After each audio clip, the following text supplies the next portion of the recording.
Charles Krupland, coureur cycliste roubaisien, double vainqueur de la course Paris-Roubaix.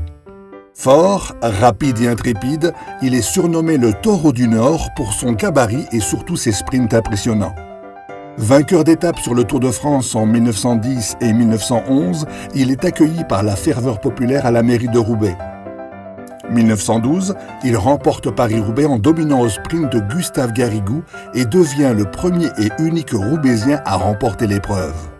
2 ans plus tard, il est champion de France et gagne pour la 2e fois la mythique épreuve nordiste.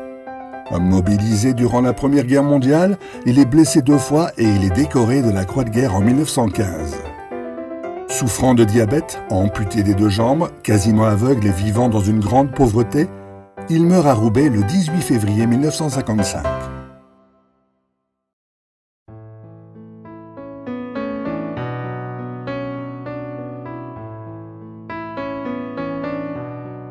Inhumé au cimetière de Roubaix, la sépulture de Charles Krupland est longtemps restée dans l'anonymat.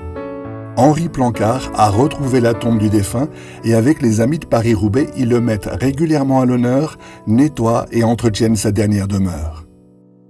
Rendre hommage aux vainqueurs disparus est une mission importante pour les amis de Paris-Roubaix.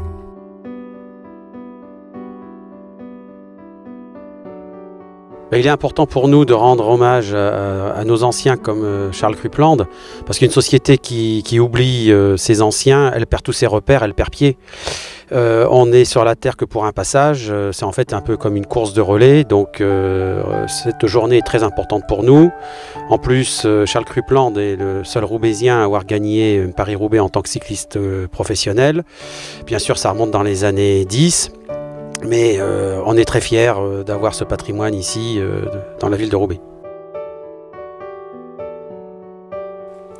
Donc voilà, passionné de sport et d'histoire de Roubaix, je venais régulièrement au cimetière de Roubaix et un jour, disons, je suis tombé sur la tombe de Krupland, seul vainqueur de Paris-Roubaix, roubaisien. La tombe étant dans un état lamentable, je m'en souviens à l'époque au maire de Roubaix qui était René Van Dieren donc, qui m'a promis de la restaurer, chose qu'il a fait d'ailleurs, mais qu'il a fait, disons, à la manière de fin 80 quoi.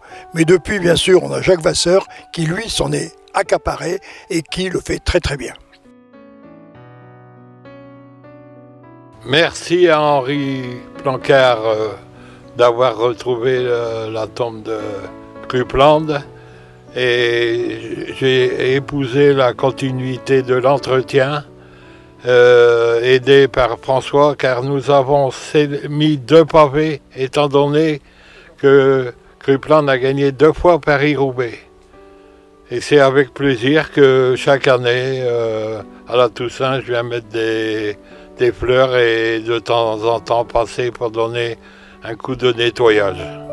Longtemps encore, les amis de Paris-Roubaix feront vivre le souvenir des petites histoires des grands hommes.